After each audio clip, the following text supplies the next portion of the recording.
Beginning of me moving to Of the Georgia. part, me moving to Georgia. So I moved to Georgia March of 2021. So in February 2021, I drove out here. I got a rental car because, mind you, my car had that loud knocking noise. So I had got a rental car and drove out here with my kids so that I could look for a place to stay. Anyway, the day that I went to go pick up my rental car, you know how they be asking you want the insurance on the car. And I was like, no. Because every time I get a rental car, thank the Lord, don't nothing be happening. And I'm like, I done paid all this extra. Anyway, the man was like, you want to get the insurance? And he was like, it's gonna be a big storm. They was expecting a big old storm in Texas. The ice storm, matter of fact.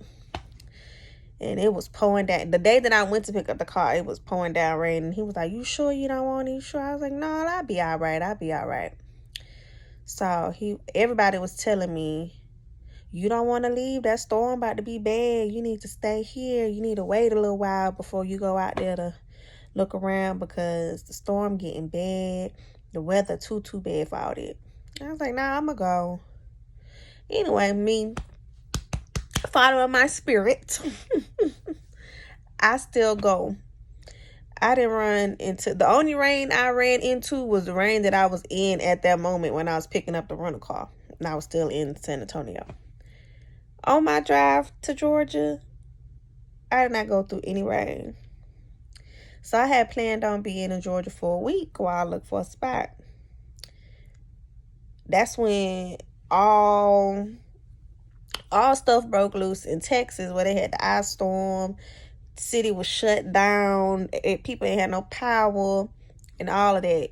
All of that went on to where I couldn't even come back to Texas. I had to stay in Georgia. I think I was here like an extra week and a half. So I stayed here for 2.5 weeks. And I didn't go through no storms. Nothing. You hear me? Not a thing. And I'm sitting here thinking, ooh, I would have been real mad if I would have stayed back home. It would have been without power, without food possibly and all that. I would have been feeling some type of way. But y'all, I didn't go through no storm. Stayed an extra week and a half. Did not get charged extra for my rental car. I found a place to move. I had found a place the last day that I was going to be going back. So my nose ring. I found a place the day that I was supposed to be going back home to Texas. So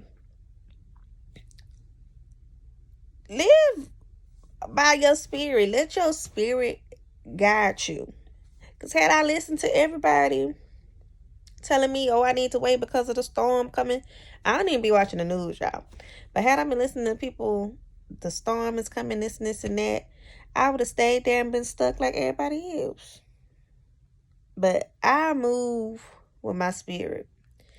And that's what you got to learn to do. Move with your spirit. Don't let nobody tell y'all what to do. If your spirit telling you, go ahead, go ahead. Oh, and top it off, got an apartment. I found my apartment. I have found the smallest little place I could find that I can afford. So when I got back, I went back home, got back here in March. It was time for me to move into my apartment. Got here in March. The boy gave him a key. The office person gave him keys or whatever.